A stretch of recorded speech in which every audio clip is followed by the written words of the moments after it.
बाहर जाके मस्ती मजाक करके आ गए तो इधर बुक्स ओपन करते हैं, यार ये बोरिंग पढ़ाई क्यों करना है, वैसा दिमाग में आता है। तो वैसे hello everyone, welcome back to my channel Miss Tinee vlogs. और आज हम लोग डिस्कस करने जा रहे हैं कुछ वैसे मिस्टेक्स जो कि अगर आप रेक्टिफाई कर लो आपका क्वालिफाई होना मैंडेट है। तो इसके लिए सिर्फ ये वीडियो देखना नहीं है, इसको अप्लाई भी करना है। तो इसके लिए मैंने डिसाइड किया है कि I will go on saying my mistakes जो मैंने किया हुआ था, और उसके बाद मैं बोलूँगी कि how to tackle those mistakes. आप अभी मेरा वीडियो देखने से पहले क्या क्या मिस्टेक्स आपको लगता है कि आपसे हुआ है एक पेपर में लिख के रखो। If you try finding your own mistakes it's easier for you to rectify them. So just pause this video, अभी बैठ के अपना मिस्टेक्स एक पेपर में लिख लो। Then we will start with my mistakes जो कि मैं इस कॉपी में लिख के रखी हूँ। Let's get started guys. हम सबसे पहले what's the mistake, okay, picking my self up. Okay, moving on from failure is very important. मैंने अपने प्रीवियस वाले वीडियो में भी यही बोला है। पर आप अगर बहुत टाइम ले रहे हो ना, फेलियर में रुक गए हो, देख के उसके बारे में सोच समझ के आराम से स्टार्ट करते हैं प्रिपरेशन, अभी तो इतना प्रिपेयर किया था, हुआ नहीं, रो धो रहे हो, तो that's the mistake you are doing. तो pick your self up as soon as possible. देख लिया मिस्टेक ये है, एक्सेप्ट कर लिया कि अच्छा ये मिस्टेक है अभी, पर फिर भी मुझे अभी प्रिपेयर करना है। अगर ये CSR के लिए नहीं तो DBT के लिए करना है, या फिर कोई चेंज करना है कुछ स्ट्रीम वगैरह, तो accept it as soon as possible और प्रिपरेशन बहुत जल्दी स्टार्ट कर दो। The next is letting go of unwanted pressure. Unwanted pressure वो सब प्रेशर होते हैं जो कि आपको एग्ज़ाम क्वालिफाई करने के लिए हेल्प नहीं करते हैं। कि मैं घर का अकेला लड़का हूँ, मुझे घर का रिस्पॉन्सिबिलिटी संभालना है, मुझे इसीलिए पैसा इनकम करना है, मुझे इसीलिए एंट्रेंस क्रैक करना है, और मैं लड़की हूँ, मेरे पे रिश्ता, मेरे घर में रिश्ता आ रहे हैं, रिलेटिव्स लोग भेज रहे हैं, तो अगर नहीं ये होगा तो मेरा शादी करवा देंगे, और मेरे दोस्त लोग समझ नहीं रहे हैं, मेरे सारे दोस्त लोग ने मतलब जॉब कर लिया है, मेरा कुछ नहीं हो रहा है अभी तक, मैं अभी भी अपने पेरेंट्स पे डिपेंडेंट हूँ। ये सब अनवांटेड प्रेशर होता है जो कि जाने अनजाने में हमारा सोसाइटी हम पे डालता है, पर हमें वो प्रेशर अपने दिमाग में नहीं लेना है। जब हम ये प्रेशर हमारे दिमाग में लेंगे तो हम अनप्रोडक्टिव बन जाएंगे, प्रोडक्टिविटी कम हो जाएगा और हमारा प्रिपरेशन भी हैम्पर होगा। इस चक्कर में चलते फ्यूचर में जाके जब हमारे एग्जाम्स नहीं निकलेंगे ना, तब सोसाइटी को चांस मिल जाएगा बोलने के लिए कि हमने बोला था कि तुम्हें शादी कर लेना चाहिए था, पर तुमने बोला कि मुझे ये सब चीज़ों में अभी इंटरेस्ट नहीं है, मुझे अभी पढ़ने में इंटरेस्ट है, पर अभी हुआ क्या। तो अगर आप यह अनवांटेड प्रेशर अपने दिमाग में ले रहे हो तो please do not do that. देखो, जो प्रेशर है वो रहेगा, पर उसको आपके दिमाग में हेवी नहीं करना है, और अपने आसपास के सराउंडिंग में क्लैरिटी के साथ बोल दो, क्लियरली बोल दो, अपने पेरेंट्स को बोल दो कि मुझे अभी ये सब चीज़ों में, घर के मामले में कोई प्रॉब्लम हो रहा है, अभी कुछ दिन के लिए, भले ही 1 साल के लिए, भले ही 6 महीने के लिए, मुझे वो सब चीज़ों से दूर रखो और मुझे वो सब इन्फॉर्मेशंस नहीं चाहिए। आई एक्सेप्ट कि मैं घर का एक ही लड़का हूँ, या फिर मुझे घर का रिस्पॉन्सिबिलिटी लेना है, आई एक्सेप्ट कि मुझे आज नहीं तो कल शादी करना है, बट अभी नहीं, अभी मुझे वो सब प्रेशर नहीं चाहिए। मुझे एक ही प्रेशर चाहिए जो कि एग्ज़ाम मुझे क्वालिफाई करेगा, that is which one I will make it for my self. अपना रिविजन स्ट्रेटेजी, अपना टू डू लिस्ट कैसे कंप्लीट करूँगी, I already have so much to think about, so let's let go of all this unwanted pressure। उससे आपका productivity बहुत ज़्यादा बढ़ेगा, क्योंकि आप ये एग्ज़ाम अपने लिए प्रिपेयर कर रहे हो, अपने क्वालिफाई करने के लिए, किसी और के लिए नहीं। Then third is making plan B plan A. कभी कभी हम अपना प्लान बी को इतना हेवी कर लेते हैं हमारे दिमाग में कि वो प्लान ए बन जाता है। कोई होते हैं जो कि टाइम मैनेज कर लेते हैं। मेरे खुद के दोस्त बहुत सारे TIFR में हैं जो कि विथ JRF क्वालिफाई किए हैं, because that is quite possible. हाँ, मैं समझती हूँ कभी कभी फाइनेंशियल सपोर्ट घर में चाहिए होता है, इसीलिए हमें कहीं ना कहीं जॉब ज्वाइन करना होता है। परफेक्शनिस्ट एटीट्यूड छोड़ दो। मुझे ऐसा नहीं है कि मैंने जॉब में मुझे बेस्ट परफॉर्मर का अवार्ड भी चाहिए, मुझे यहाँ पे क्वालिफाई भी करना चाहिए, नहीं। वहाँ पे मैं इसीलिए काम कर रही हूँ क्योंकि मुझे पैसा चाहिए, to be very honest, to be very frank, और मुझे यहाँ से निकलना है, इसीलिए मुझे अच्छा प्रिपेयर करना है, इसीलिए मैं अपना पढ़ाई को भी ज़्यादा प्रायोरिटी दूंगी। दोनों में बेस्ट मैं नहीं कर पाऊंगी, one thing will get neglected, so you decide आप अपना प्लान ए को प्लान ए रखोगे या फिर प्लान बी को अपना प्लान ए बनाओगे. So you have to be clear in that sense. Okay.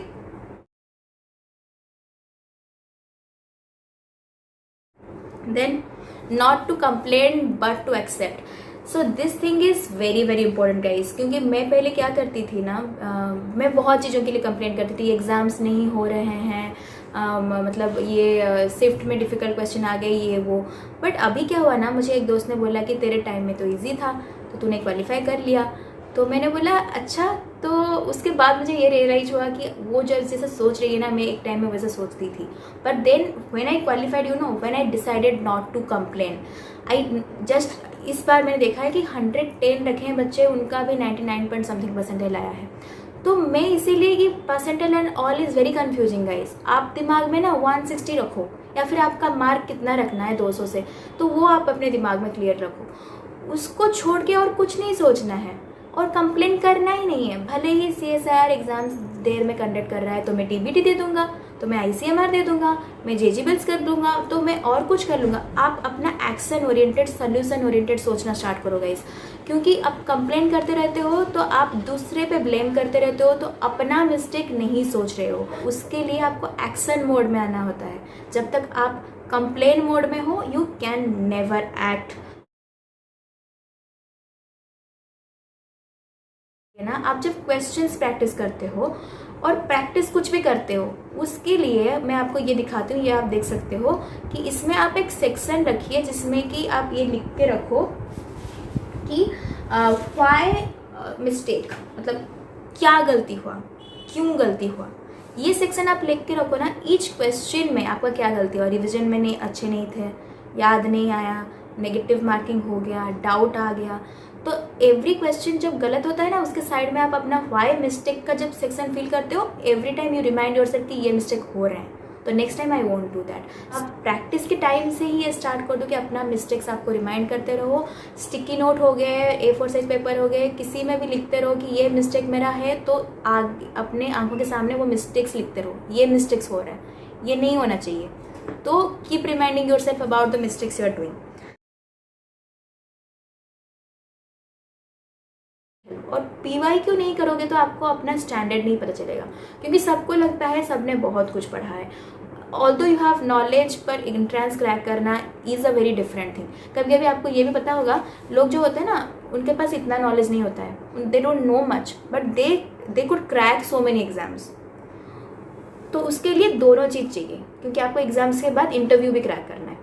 तो you have to have concept clarity and also you have to know the practice how to solve PYQ solve करोगे तो आपको पता चलेगा कि with limited knowledge also आप बहुत कुछ क्वेश्चन सॉल्व कर सकते. मतलब the tricks if you know, like option eliminate कर लिया आपने, और नॉर्मल बेसिक नॉलेज यूज़ करके, where is like neither, nor, it is either, ये सब यूज करके, ट्रिक्स वगैरह यूज़ करके आप क्वेश्चन सॉल्व करना स्टार्ट कर लिए हो, तो वो PYQ सॉल्व से आपको ये पता चलेगा कि हाउ टू टैकल क्वेश्चंस.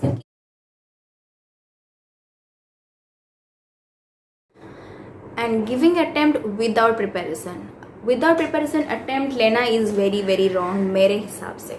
क्योंकि एक तो आप प्रिपेयर नहीं किए हो अपना बेस्ट, तो अगर जाके बैठ के अटेम्प्ट दे रहे हो तो ये एक्सेप्ट कर लो कि आपने जस्ट बैठ के अटेम्प्ट दिया है, और उसको कंसिडर ही ना करो अपने अटेम्प्ट्स में.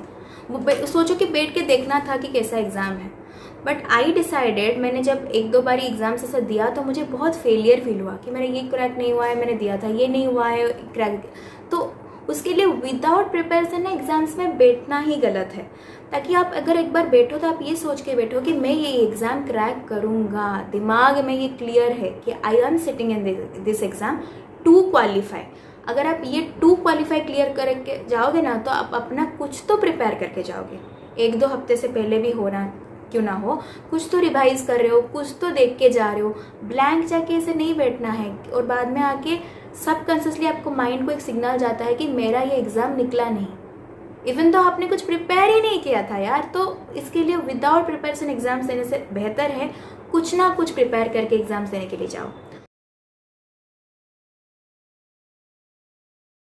This is the queen.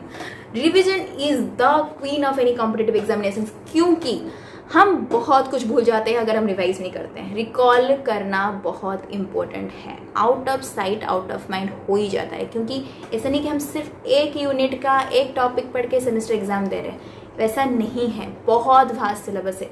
तो repeated revision is very very important. इसके लिए आपको एक रिविजन स्ट्रैटेजी होना चाहिए आपके पास। आपका पास ये होना चाहिए कि हाउ टू रिवाइज, एक पूरा आइडिया होना चाहिए, स्ट्रक्चर होना चाहिए। और मैंने तो ऐसे एंकी का कार्ड्स, फ्लैश कार्ड्स का आइडिया भी दिया था आप लोगों को, वो वाला वीडियो अगर आप लोग देखे होंगे तो you can go for like digital cards. और सिर्फ एंकी नहीं है, किसी किसी के कंप्यूटर में अभी एंकी डाउनलोड नहीं हो रहा है, तो एनी क्विजलेट वगैरह कोई और फ्लैश कार्ड से, या फिर पेपर से कुछ फ्लैश कार्ड्स बना रहे हो, या फिर शॉर्ट नोट्स बना रहे हो, क्योंकि शॉर्ट नोट्स का भी मतलब मैं आप लोगों को भी दिखाऊंगी। मेरा ये शॉर्ट नोट्स है कि you can she had made this. आप एक बार अपना टॉपिक पढ़ लिया और दिमाग से निकाल के ये शॉर्ट नोट्स बना लिया। शॉर्ट नोट्स को टाइम टू टाइम रिवाइज करते रहो। और मैं अभी आप लोगों को ये भी बताने वाली हूँ आगे कि how I made my revision planning, मतलब weekly how I schedule my revision. वो विथ टाइम आपको वेरी वेरी इंपॉर्टेंट टॉपिक जो भूलने का चांसेस ज़्यादा है उसको ज़्यादा रिवाइज करते रहना चाहिए। बिकॉज रिविजन अगर आप थोड़ा भी कम कर रहे हो, भले ही आप क्वेश्चंस थोड़ा कम कर लो, भले ही आप टॉपिक यूनिट कम कर लो, पर अगर आप रिपीटेड रिविजन कर रहे हो, ज़्यादा रिवाइज कर रहे हो, तो योर चांसेस आर देयर कि you will any how get through the entrance examination. But इसका मतलब ये नहीं कि आप बोलोगे कि सिर्फ रिवाइज करते रहो, PI को नहीं करें। PYQ is very important guys, very very. और next is negative marking, and this is the king. ये किंग नहीं, चोर है यार, चोर है। मतलब नेगेटिव मार्किंग इतना दिमाग खाता है ना, मतलब क्या ही बोलूँ मैं। मतलब if anyone would come to me and ask कि how to beat negative marking, मैं ये बोलूँगी कि आप अभी से दिमाग में ये सेट कर लो, जब मैं कोई क्वेश्चन देखूं मेरा दिल दीवाना बोले हाय हाय नहीं ये बोले कि if I don't know this question I will not attend this question, because if I do not know this question then why the hell I am going to attend this question. तो वो exams के लिए मत रखो, वो अभी से start करो। अगर आप आज से लेट्स से 2 चले गए, आप आज से फ्रेश प्रिपरेशन स्टार्ट कर रहे हो, आप अभी से जो भी क्वेश्चन देखो, भले वो यूट्यूब में प्रैक्टिस सेशन हो, टेलीग्राम में कोई रैंडम बंदे ने आपको डाउट पूछ लिया, आपके दोस्त ने एक रैंडम क्वेश्चन भेज दिया, या फिर आप मॉक टेस्ट दे रहे हो, या फिर आप खुद घर में बैठ के टाइमर सेट करके टॉपिक वाइज क्वेश्चन कर रहे हो, कहीं पे भी मैं क्वेश्चंस देखूं तो मैं पहले ये सोचूंगी कि if I know the correct answer of this 100%, and if I do not know I will try to put option elimination method, या फिर कोई मेथड जिससे कि मेरा ये क्वेश्चंस आ जाए। अगर 2 और 3 ऑप्शंस में भी डाउट आ रहे हैं ना, it's better to leave that question. तो डे 1 से आप अभी से प्रैक्टिस करो और अपने माइंड को ये बताते रहो कि मैं अगर करता हूँ तो करेक्ट करता हूँ, वरना नहीं करता हूँ। ये कोट वीरेंद्र सर ने हमें बताया था, मुझे वो मेरे दिमाग में आ गया था। If I attend a question either I do correct और I don't do it at all. बीच में हो सकता है कहीं तो पढ़ा था, याद नहीं आ रहा है, is not the option for this. Okay, mock test. Okay, mock test देना इंपॉर्टेंट है। क्यों इंपॉर्टेंट है? क्योंकि ये कॉम्पिटिटिव एग्जाम है, ये सेमेस्टर नहीं है। तो इसके लिए आपको ये भी पता होना चाहिए कि आप कहाँ स्टैंड कर रहे हो। आप अकेले नहीं दौड़ रहे हो, ये रेस है, इसमें बहुत जन दौड़ रहे हैं। तो you to know your standard, you have to give mock test. और मॉक टेस्ट किस इंस्टीट्यूट का देना है, ये क्वेश्चंस इतने आते रहते हैं ना मुझे, तो मैं ये बोलना चाहूँगी कि कोई इंस्टीट्यूट की देने की ज़रूरत ही नहीं है। आप अपना PYQ से मॉक टेस्ट दो, क्योंकि कोई इंस्टीट्यूट ना बहुत डिफ़िकल्ट मॉक टेस्ट दे देते हैं या फिर इजी दे देते हैं। तो अभी आपको ज़्यादा क्वेश्चन बैंक प्रैक्टिस करने के लिए चाहिए तो आप 1-2 मतलब एक इंस्टीट्यूट का दे सकते हो। बट मैंने टू बी वेरी फ्रैंक, मैंने सिर्फ अनअकैडमी का जो खुद का मॉक टेस्ट होता है ना, कभी कभी वो दिया था। पर मैं इस अटेम्प्ट के लिए जिसमें क्वालिफाई हुआ था ना, उस अटेम्प्ट के लिए मैंने सिर्फ PYQ का मॉक टेस्ट दिया था। जैसे कि 2022 सितंबर का मेरा मॉर्निंग शिफ्ट का था, तो मैंने इवनिंग शिफ्ट का क्वेश्चन देखा नहीं था। और उसके पहले 2022 का जो फेब का था, वो दोनों क्वेश्चंस मैंने रख दिया था। वैसे करके I had 3 set of questions. वो 3 सेट ऑफ क्वेश्चंस को मैंने देखा बिल्कुल भी नहीं था। मैंने एग्ज़ाम से 2 हफ्ते पहले हर संडे ये क्वेश्चंस को लगा के टाइमर सेट करके बैठ के वो क्वेश्चंस कर रही थी। और क्वेश्चंस मॉक टेस्ट देने के बाद हम मोस्टली एनालिसिस नहीं करते हैं। तो mock test, how to give mock test and how to analyse, उसके ऊपर मैं अपना वीडियो बनाऊंगी जिसमें कि मैं अपना ही स्टोरी बताऊंगी, क्योंकि there are already so many videos in YouTube you guys can follow, but इसमें मैंने क्या स्ट्रेटेजी फॉलो किया था मैं वो बताऊंगी, क्योंकि मैंने खुद के लिए थोड़ा तो कस्टमाइज किया था मॉक टेस्ट को, बिकॉज आई थॉट कि ये मेथड सही रहेगा जिससे कि मुझे इंटरेस्ट भी बना रहेगा और मैं एनालिसिस भी करती रहूँगी। The next thing is do not think about results guys. मैं बहुत रिजल्ट्स के बारे में सोचती थी मेरा प्रीवियस अटेम्प्ट में, जिसमें कि होगा नहीं होगा, कोई रैंडम किसी ने आके बोल दिया मेरी मम्मी को कि इसका तो इस बार नहीं निकलने वाला है क्योंकि उसका टाइम अच्छा नहीं चल रहा है, तो मैंने उसको इतना हेवी कर दिया ना दिमाग में, मैं वो सोच के मेरा निकला ही नहीं, वो जो चाहता था वो हो गया। तो ऐसे करके ज़्यादा रिजल्ट्स के बारे में मत सोचिए गाइस, क्योंकि कभी हम ज़्यादा रिजल्ट्स के बारे में सोचते हैं ना, हम अपना स्कोप ही नहीं देते हैं लर्न करने के लिए चीज़ें। हम दिमाग में ये रखिए ना, हम समझ रहे हैं, हम सीख रहे हैं इससे। CSR हमें एक साइंटिस्ट बनाने के लिए एक ट्रेनिंग की तरह ही है, तो इसके लिए लेट्स गिव सम स्कोप कि क्या होने वाला है। और मैं सिर्फ इतना सोचूंगी कि जो मेरे हाथ में है, रिजल्ट्स मेरे हाथ में नहीं है, मॉर्निंग सेट और इवनिंग सेट किस में आएगा वो सब मेरे हाथ में नहीं है, तो वो सोच के टाइम वेस्ट नहीं करना है, क्योंकि बहुत कम टाइम है अभी हमारे पास। तो हम सिर्फ इम्पोर्टेंट चीज़ सोचेंगे, यूजलेस चीज़ें सोचेंगे नहीं। तो मैं ये नहीं बोलूँगी कि आप नेगेटिव रहो या पॉजिटिव रहो, आप न्यूट्रल रहो। पॉजिटिव इसलिए मैं मना करूँ क्योंकि पॉजिटिविटी ज़्यादा कभी टॉक्सिक हो सकता है। कोई बोलते हैं ना कि ऑलवेज थिंक पॉजिटिव, मेरा हो जाएगा। भाई जब नेगेटिव आंसर्स नहीं बन रहे होते ना, आप खुद को बोल रहे हो तो हो जाएगा, रोना आता है तभी। मतलब ये मैंने अपने देखा है, आप फेक कर रहे हो जाएगा, आपको हो ही नहीं रहा है, तो होगा नहीं होगा कुछ नहीं सोचना है। ये क्वेश्चन मैंने बना नहीं, कैसे बनेगा मैं वही सोचूंगी। एग्ज़ाम में आ जाएगा तो मैं फेल हो जाऊंगी, ये सब वेरी वेरी यूजलेस थिंग सोचने के लिए। और मैंने वो करके देख लिया है, बहुत टाइम जाता है उसमें। और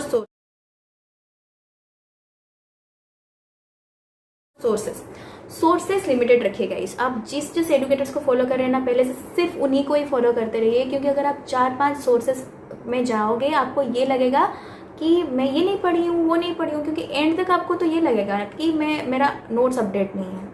तो इस चक्कर में अगर आप नोट्स अपडेट करने के चक्कर में बैठ जाओ तो आप कभी PYQ नहीं करोगे, कभी रिवाइज नहीं करोगे, कभी अपना बेस्ट नहीं दोगे। तो नोट्स अपडेट करने के चक्कर में फंसना नहीं है। जितना पढ़ा है काफ़ी पढ़ा है, मैं PYQ सॉल्व करूँगी, उससे जो टॉपिक मुझे नया लगेगा जो कि पहले आया नहीं है, मैं फिर से यूट्यूब में जाऊँगी, वो रिलेटेड टॉपिक के बारे में थोड़ा कुछ पढ़ूँगी, या फिर गूगल से, या फिर कुछ पेपर से, या फिर फॉरेन ऑथर बुक से पढ़ूंगी, और उसका छोटा सा नोट्स बना के अपने पुराने वाले नोट्स में ऐड कर लूँगी। ऐसे नहीं बैठ के मैं पहले से ही पूरा नोट्स बनाने की कोशिश कर रही हूँ और सारा अपडेट करने की कोशिश कर रही हूँ। It's very time consuming guys. इस चक्कर में आपका नोट्स कभी भी कंप्लीट नहीं होगा। तो इसीलिए आप जितना है नोट्स उतना है, रिवाइज करने के लिए रिविजन नोट्स होना चाहिए, बट आप PYQ करना स्टार्ट कर लो, उससे जो टॉपिक नहीं आ रहे उसमें you go back and update your notes. Next is मेरे जैसे कोई एक्सट्रोवर्टेड इंसान अगर बाहर कहीं घूमने चला गया, पार्टी फंक्शन में चला गया, फैमिली फंक्शन में चला गया, दोस्तों के साथ घूम फिर के मस्ती मजाक करके आ गया और बैठने के पढ़ने का मन ही नहीं करता है, तो वो मैंने बहुत किया हुआ है। मुझे लगता था कि अच्छा मुझे ये टाइम भी मैनेज कर लेना चाहिए, थोड़ा बाहर का टाइम भी होना चाहिए। No, you have to learn to say no, क्योंकि मुझे पता है मैं घर में आऊँगी तो नहीं पढ़ पाऊँगी। तो इसके लिए मैंने खुद के लिए ये सब किया था। If you are the one, आप बाहर जाके घूम फिर के आके आपका माइंड फ्रेश होता है, इट्स कम्प्लीटली फाइन अगर आप ये कर सकते हो। तो अगर आप मेरे तरह हो तो इट्स ओके। लोग बोलते रहेंगे कि थोड़ा माइंड फ्रेश कर लो प्लीज़, ऐसा नहीं कि सिर्फ बैठ के पढ़ते रहो, पर आपको नहीं सुनना है, क्योंकि आप अपने आप को पहचानते हो, आपके माइंड को पहचानते हो। बाहर जाके मस्ती मजाक करके आ गया तो इधर बुक्स ओपन करते हैं, यार ये बोरिंग पढ़ाई क्यों करना है, वैसा दिमाग में आता है। तो वैसे नहीं सोचना है ना हमें। तो अगर हमें लगता है कि आई कैन नॉट मैनेज, तो I will not manage, right. तो I don't have to manage. तो इसीलिए मैं अपना वीकेंड्स रखती थी बाहर जाने के लिए, घूम फिरने के लिए, वो पूरा वीक बैठ के पढ़ती थी। और मैं डेली पढ़ती थी। हम कंसिस्टेंसी ब्रेक कर देते हैं गाइस। कंसिस्टेंसी ब्रेक करना is the most wrong thing you guys can do. तो वो मत कीजिए। You have to study daily थोड़ा बहुत तो पढ़ना चाहिए, क्योंकि आपको दिमाग को अगर आप थोड़ा छोड़ दो ना, very pathetic thing that is, ये अंदर है ना दिमाग, वेरी पैथेटिक, वो पूरा छूट मिल जाएगा उसको। आप एक दिन का ब्रेक लोगे, 3 दिन का ब्रेक हो जाएगा। तो इस चक्कर में ना डेली थोड़ा थोड़ा कुछ पढ़ते रहो, कंसिस्टेंसी कभी नहीं ब्रेक करना है। तो this all were some of the mistakes and how I use to tackle it. और सो अगर आप लोगों को कुछ और मेथड पता है ये सब मिस्टेक्स को टैकल करने के लिए, do let me know. And if you guys are facing some other problems और आपको लग रहा है कि कुछ अलग रीजन है जो कि आपका फेलियर का है, तो आप वो भी मेंशन कर सकते हो कमेंट सेक्शन में guys. It will really help your friends also. And if you all like this video, do like, share and subscribe with your friends. No, do like and share with your friends and do subscribe. And I will meet you guys in my next video. Till then, goodbye.